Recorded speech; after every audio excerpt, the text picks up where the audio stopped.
నేను నా తల్లిదండ్రుల నుంచి నేర్చుకున్నది ఏంటంటే నాకు గురుబోధ లేదు, నేను ఎవరి దగ్గర పోలేదు. కానీ నేను నేర్చుకున్నది ఏంటంటే సాటి మనిషిని ప్రేమించాలి, నిస్వార్థంగా జీవించాలి. సాటి మనిషిని ప్రేమించాలి, నిస్వార్థంగా జీవించాలి. కులమతాలకు అతీతంగా ఈ కుటుంబంగా నడవాలి అనేది నేను నేర్చుకున్నా. అదే పద్ధతిలో నేను నడుస్తున్నా. నేను చెప్పేది కూడా ఎవరికైనా చెప్పేది ఉంటే కూడా ఇంతకంటే ఎక్కువ చెప్తాను. నేను తల్లి తండ్రిని అక్కజల్లని ప్రేమించిన వాడు ఈ ప్రపంచాన్ని ప్రేమిస్తాడు.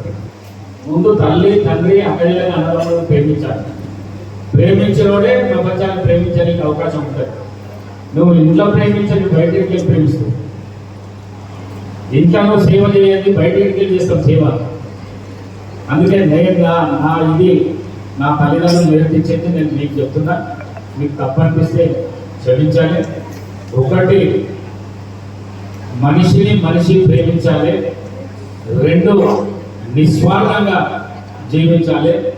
మూడు, సమాజ నిర్మాణం కోసము కులమతాలను పక్కకు పెట్టి అన్ని కులాలు అన్ని మతాలు సహజీవనం సాగించాలని చెప్పేసి నా తరఫు నుంచి మీ అందరికీ నేను చెప్పాల్సింది ఇదే. మరి అరిగరామస్వామి విషయం చెప్పారు సార్. అరిగరామస్వామి ఇప్పుడు నేనున్న నియోజకవర్గానికి ఆయన ఫస్ట్ ఎమ్మెల్యే. ఇది నా కలిసి వచ్చిన అదృష్టం. అరిగరామస్వామి వారు మీ కుటుంబ సభ్యులే. వారు చెప్తారు ఇప్పటికీ కథలు చాలా చెప్తారు. వికారాబాద్లో పొద్దుగాల 4 గంటలకు లేచి సలహీలతో స్నానం చేస్తుండే, దేవుని దగ్గర గంటలు కూర్చొని ఉంటుండే. మరి వివిధ రాష్ట్రాల నుంచి వచ్చినాక వివిధ రాష్ట్రాల్లో వివిధ గ్రామాలు వివిధ ప్రాంతాలకు వెళ్ళి వచ్చిన వాళ్ళైతే ఎవరైతే ఉన్నారో వాళ్ళకు కూడా మనస్ఫూర్తిగా మీ అందరినీ అభినందిస్తూ మీరు తీసుకున్న కార్యక్రమాన్ని ముందు తీసుకుపోయి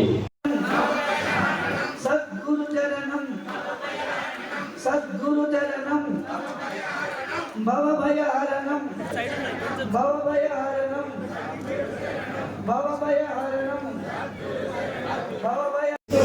తల్లి, రెండోది తల్లి, మూడోది గురువు.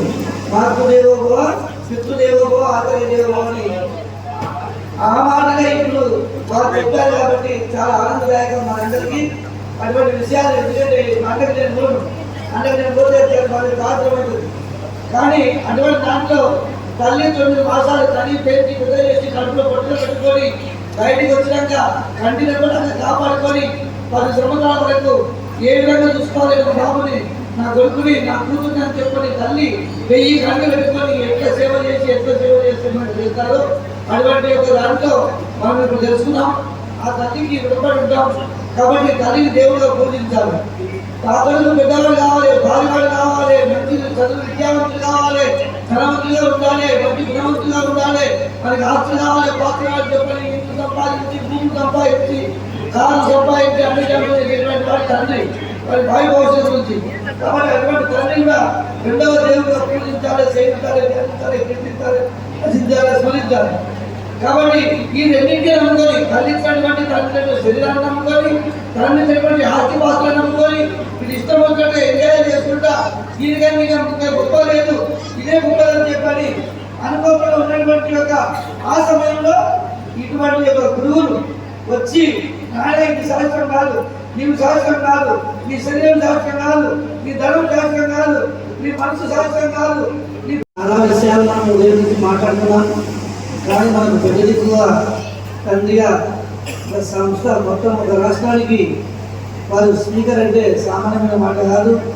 అటువంటి వారు వచ్చారు కాబట్టి మరి వారికి 2 మాటలు ఈ యొక్క సంప్రదాయం సిద్ధాంతాన్ని తెలియజేయవలసిన అవసరం ఉంది. వారు చాలా వాళ్ళు కనబడతలేరు భయ, వాళ్ళు కనబడతలేరు.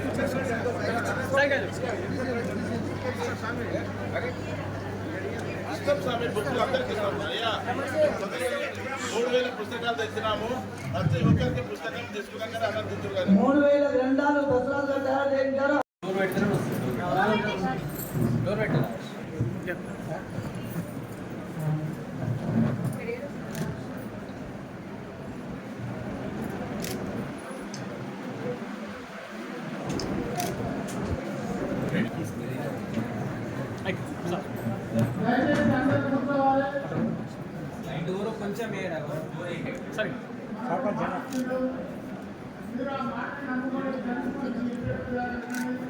సంబంధించిన ఇంకా ఏమైనా ప్రభుత్వం నుంచి వచ్చే అంశాలు కానీ ఏమైనా ఉంటే మీరు ఒక రిప్రజెంటేషన్ తయారు చేయండి.